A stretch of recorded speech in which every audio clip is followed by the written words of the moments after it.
naman puntahan natin dito sa Bonifacio Avenue. Kaninang madaling araw pa ito. Kasamahan din po natin sa News 5 ang nag-iisa, Hannibal Talete. Kamusta ang sitwasyon dyan sa Bonifacio Avenue? Mandaluyong. DJ Chacha at Manong Ted, ito nakalubog pa sa bahang isang commuter van ng data namin sa News 5 matapos itong lusungin yung hanggang baywang na tubig na sa Ortigas sa Avenue patungong San Juan. Ang kabilang lane hindi madaraanan ng mga motorista kanina dahil sa taas ng baha dulot ng bagyong Karina at Habagat. Tulong-tulong na rin ang mga tauhan ng Bureau of Fire Protection na alisin ang mga nakabarang basura sa drainage. Kaya unti-unting bumaba na ang tubig bago mag-alas 7 ng umaga. Naging passable na rin ito sa mga motorista. Kaninang madaling araw din natin sa Manong Ted, isang hinarang ng mga taga-barangay ang mga motorista na dumadaan dito sa may Boni Avenue sa may Mandaluyong. Hindi na pinatutuloy dahil nga hanggang baywang na ang baha sa kalsada dahil sa malakas na buhos ng ulan kanina.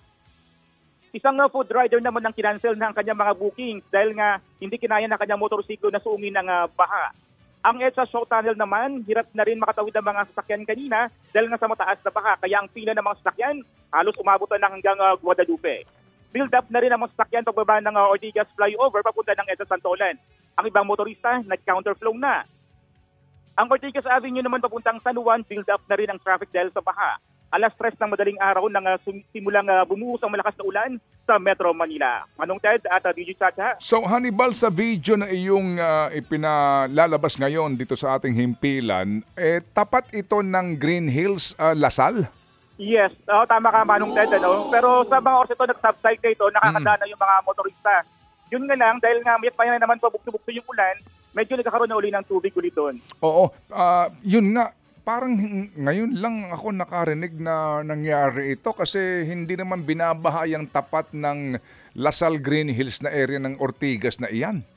Tama ka Manong Ted, dahil mataas yun. Yun nga lang, tinatanggal kanina ng mga taga-Bureau of Fire Protection yung mga nakabara doon sa may drainage. Kaya nakatulong yun para mag-subside yung tubig kanina. Oo, so barado yung drainage, no? Oo, at kasi nga, kaya yan bumaha kasi bumara yung drainage. Kasi kung wala yung bara, hindi yan babaha. Tama ka. Oo, di ba?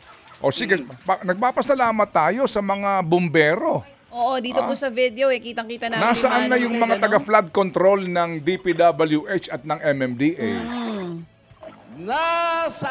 May nakita ka ba dyan, taga-DPWH? Oo. May mga ilan taga-MMDA na magpamando sa traffic, yun ka lang. Hindi naman nakausad yung mga sasakyan nun dahil nga hindi makatawid.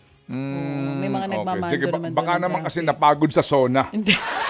Kasi dito sa video na ipinadala sa atin ni Hannibal, doon sa area kung saan sinasabi niya abot bewang yung baha, ang mga nagtutulong po ay ang mga kawani ng Bureau of Fire Protection. Saluduhan natin. Saluduhan po natin, nakasuong doon sa baha. Ayun, no? Nagpapala po ng mga basura. Taga-rescue ng Bureau of Fire Protection. Sila po Paano sila napunta dyan? Sinong tumawag sa kanila, Hannibal, dito sa video mo ngayon na pinapakita na merong isang nalubog na van?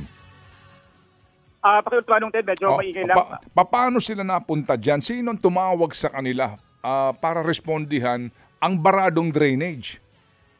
Well, yung mga BFP kasi Manong Ted, talagang for the rescue yun, umiikot sila kanina talaga doon dahil nga kung may mga stranded na mga commuters o mga tao, talagang tinutulungan nila. So, nagkataon na pagdaan nila doon kanina, hindi ka makadaan yung sasakyan dahil nga doon sa baha. Kaya ang ginawa nila, pinuntahan nila yung drainage ngayon para tanggalin yung mga aparato. So kumbaga kasi nga sila ay rescue team kung sakasakali may mga stranded sa baha, nakita nilang barado yung drainage kahit na hindi nila trabaho actually yan, ginagawa nila ng paraan. Ano ba yung mabuhay itong mga bomberong ito?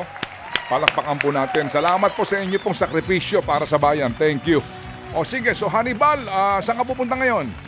Eto, nandito pa na kami sa may Mandaluyong, nakaantabay pa rin dito dahil nga nag-subside rin yung tubig. Yun nga lang, hindi pinapadaanan sa mga light vehicles ng harap ng City Hall dahil nga hanggang tuhod pa rin yung baha dito, Manong Ted. Pero alam mo din, Hannibal, na ang circumferential road na iyan sa may City Hall ng Mandaluyong, nakailang bilyon na ang ginastos dyan, di ba, sa flood control project?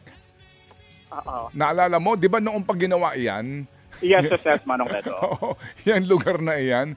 Oo. Anyway, sige, so salamat na marami, Hannibal. Aabangan namin kung sakasakali meron pa mga balita na dapat namin malaman. Okay, Manong Ted, nag-uulat para sa 92.3 Radio 5 True FM Hannibal Calete News 5. Thank you!